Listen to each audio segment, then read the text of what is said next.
Late in September, I had busied myself for all of 3 days, prowling in the woods in search of an active bear den.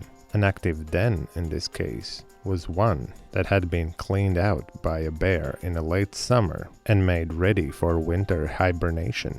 Finally, I located one and blazed a trail from it back to the cabin so that there would be no question of our being able to return to the spot when the den had a tenant.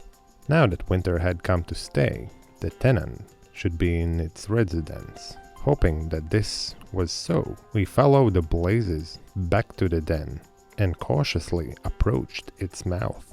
One quick glance told me yes.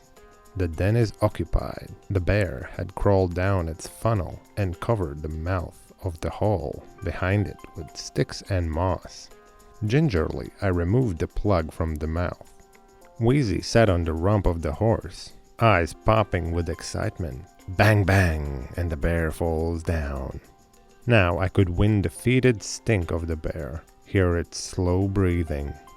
I straightened up and tossed Lillian an assuring grin. "Think you can go ahead with your share of the business?" I asked as if she really had nothing to do at all. I guessed that her heart was pounding furiously and that there was probably a knot at the pit of her stomach. For Lillian's share of the business was expecting a lot of any woman. But she stepped toward me, biting her lip. "I can try." There was just a hint of doubt in her voice, which compelled me to stand very still, watching the mouth of the den. Was it really worth it? Weren't we taking desperate chances? What if I missed? What if the bear took a notion right now to come out of the den? With Lillian and I a couple of feet from the den. But the 303 rifle seemed to say it was all right. But what if the rifle missed? Shucks, I thought it can't. I seldom did at a deer, so why at a bear, a few feet from its muzzle? Anyway, we needed the grease. I said, "Let's fix the horses," and we led them off a ways and tied them to trees. Lillian lifted Wheezy from the rump of her horse into the saddle proper. "Sit still," she warned him, "and don't you dare wiggle an eyebrow." Returning to the den, I bolted a shell into the barrel of the 303. Then I touched a match to a long silver pitchwood. The torch spluttered and flared. I handed it to Lillian, at the same time giving her instructions that were terse but to a point. When I shout, "Let her go," shove it down the den and scream for the horses. And an afterthought, and don't miss the saddle. I stepped behind a tree, a half-dozen yards from the mouth of the den. I whipped a speck of snow from my right eyelash. My heart raced a little, but the rifle said, "Nothing to get skittish about." I made a final inspection of the gun, especially its sights. The front one was iced up a little, but I soon fixed that. I gulped air into my lungs, hanging onto it for a second or two. Then it whooshed out of me in one strained roar. "Let her go!" Without a falter, Lillian stepped almost into the jaws of the den. I couldn't see her head and shoulders. They were in its mouth, and she thrust the torch home. Then she reached for the horses and flung herself into the saddle. For a moment that seemed like 10 years I stood very still at the tree, resting a gun barrel against its trunk and lining the sights on the mouth of the den. And in a flash, it happened. A huge bear stumbled out of the den, just as I figured it would, muttering angrily to itself, dense fur rippling along the spine. It was as black as a polished coal, fat as a grain-fed porker, and about as big as black bears can. Crank! The bear somersaulted as the bullet wrecked home. "Shoot again!" cried Wheezy, who was enjoying it all immensely. The bear was down in the snow, flailing at imaginary enemies with the right front paw. Now it was upright, head rocking from side to side. There was neither nervousness nor excitement in me now, as of course rightly there shouldn't be. With a gun like that in my hand, I sighted again. Crank! and that one was through the forehead, and the bear reared backward and was dead when it hit the ground. Together, Lillian and I skinned the animal out, while Wheezy went into the den to see what things looked like there. We stripped the flesh and innards of their thick layers of fat and loaded it into gunny sacks. By the time the job was finished, the sacks contained enough bear fat to keep us in lard for a year, when rendered out and mixed with the moose tallow.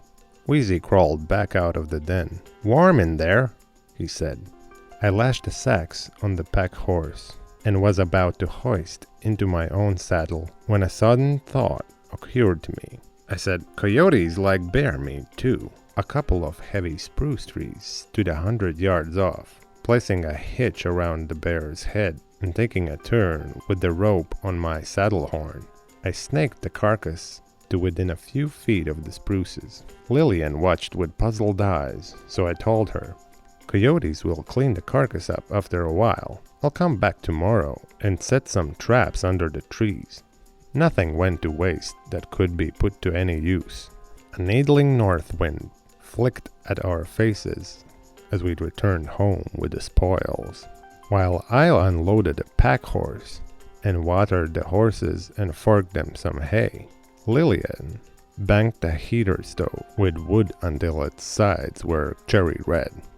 "Let it blow, let it snow." Now that we had our grease, we could devote most all of our time to the traps. By the end of the third week in December, 25 coyote pelts hung at the outer walls of the cabin.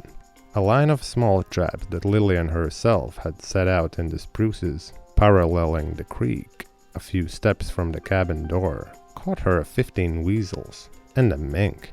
The mink was treasure trove, for it was extra large male mink with silky charcoal fur, maybe worth all of the $15. Capitalist. I mocked, watching her skin out the mink. "What are you going to do with all that money?" "There's a set of matched dinnerware in the catalog," she began. Then, with a shake of her head, "No, not that yet. We'll spend it on lumbers, so's I can have the floor." During the first winter of trapping, that was the only mink that left its track in the snow. It's time, I was thinking, that we thought about trading off the catch. With Christmas only 4 more shopping days away, and our stock groceries lacking much in the way of Yuletide treats, Lillian quickly agreed. Yes, we'd better sell some furs. So we hitched the team to the sleigh and headed south for the trading post. The matter of trading pelts off at the store was one that determined infinite time and patience. "What are you paying for good coyote pelts?" I asked Becher by the way of feeler, dumping the skins on the counter. He sniffed, then sighed, then sniffed once more. With almost tired indifference, he shook and examined the skins. He bit off the end of the cigar and lighted it. He squinted at me from beneath his heavy gray eyebrows and began palming his chin. He puffed steadily away at the cigar, looking out of the heavy plate glass windows, as if maybe his thoughts were on England or India, any place but the Chilcotin, BC. But finally his eyes came back to the fur. "Cash or trade?" he asked. "Both." Swinging up on the counter, heels gently drumming its side, the trader fingered a cigar in a long moment, then tossed it to me. It too swung up on the counter, heels drumming its side. I too swung up on the counter, heels drumming its side. I bit end of the cigar, took a firm grip on it with my teeth, and asked, "Match?" He sighed. He just got the habit, eh? But handed me his matchbox. An Indian woman entered the store, maybe 20, maybe 50, for who was I to judge her age rightly? The trader nicked a disapproving eye at her. "She hasn't a red cent piece," he complained. "Not a damn cent." But I worked for a trader long enough myself to know that whenever the Indians were flat broke, Becher would always give them a certain amount of credit and take a chance on their paying him later with either labor or furs. "You want something, Sally?" Becher shot a quick glance at the woman, and then his eyes returned to the window. A blood-red handkerchief covered her head, an old woolen sweater her teeth. She was almost as broad as she was long, and the cheap calico skirt from her hips on down barely covered her knees. Her teeth were yellow with tobacco juice. Her nose was flat, her mouth was big, and she had eyes like squawfish just hauled from the water. But I had to admit, apart from these minor differences in facial character, she wasn't bad looking at all. Now she giggled and said, "Tobacco."